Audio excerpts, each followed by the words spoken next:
kind of good news and bad news. Good news was we had our first sort of inter-squad scrimmage. We scored 88 points. We shot 50% from three. We shot 55% from the field. We had 19 assists and only 11 turnovers. That's the good news. The bad news is we did it against ourselves, which means we couldn't guard anybody. So I don't know whether to be happy because the offense scored or angry because we didn't make enough defensive plays and didn't show enough speed and athleticism to bother ourselves. So other than that, that's I like where we're at right now, the position that we're in. We got stuff to do to get ready for the season, but it's been a good start to camp. EP, how about having Charles back for this event and the prestige he brings? Yeah, well, when you do an event like this, first of all, it should be Barkley, Bruce, and basketball. It should not be the other way around. Okay, I don't know whose idea that was, but when you do things like this, you set it up. You think that Charles will come back every now and then and support the event. He supports Auburn and stuff like that. What does it say about the fact that he's never missed the event? That he gets in, that actually comes to town early before the football game, that he stays afterwards, that he's as engaging with a donor that puts his name on the building with anybody that's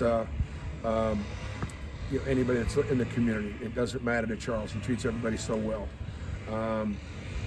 The fact that he is one of the most recognizable men in the world, one of the most successful men in the world, and that he's an Auburn man and wears it on his sleeve, and he brings visibility and credibility to Auburn University like nobody else, and certainly to our basketball program, because here's the deal.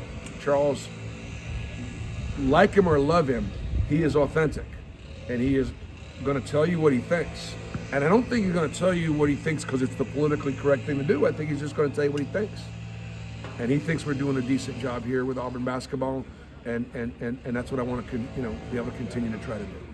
Bruce, you mentioned you thought you would have better three-point shooting this season with the guys that you brought in. I know it's only been a couple days of practice, but what have you kind of seen out of that group with them actually on the floor now that makes you confident that'll be the case? Well, I mean, I think that we've got we'll have at least 4 players on the floor at all times that are confident to shoot it. It's a good news, bad news. The bad news is that they're all wanting to shoot it, then we're not getting inside enough, we're not getting it to the rim enough, we're not getting to the foul line enough. And inside shots typically give you inside rebounds. These will be long shots, long rebounds. We've got to do a better job of chasing them down and affect your transition defense. At the same time, it does open the lane up a little bit, and we need that because I'd like to see us have a little bit more of our guys being able to break their man down one-on-one and get to the rim. How do you think Aiden did in that scrimmage?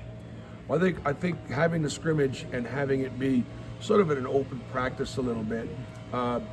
There were a few people in the stands, and I thought you could see that, Aiden stepped up a little bit. His energy level was really good, but he could make shots. And now he's got to continue to do a better job to be a better playmaker. And what happens is players should go to their strengths. So I'm going to want Aiden to score because that's what he does really well offensively. I want him to improve as a passer because it'll make us better, it'll make him better. When he doesn't pass it, will have nothing to do with him being selfish or not giving the ball up. It's just that he's better shooting it than he is passing it right now. We got to work on improving that a little bit. And like every freshman, the transition from high school to college, it's all on the defensive end, the physicality of the game and the defense. Only a handful of guys in college basketball last year averaged 20 a game. You got one of them in Denver. Just how much have you seen just early on? How much he could upgrade your offense, especially that 2-guard spot from what y'all have? Well, Denver will score. Denver he was a shooter at Florida International. I think he's become more of a scorer, but he won't average 20 here. I mean, just because we have greater balance. And he understands that. The other thing about the scrimmage the other day, I think we had 7 guys in double figures, and 6 or 7, and Janai had 9. You know, so we're going to, our strength right now looks like the 10 or 11 guys. We have 10 or 11 guys that are going to play. Bruce, how do you see that?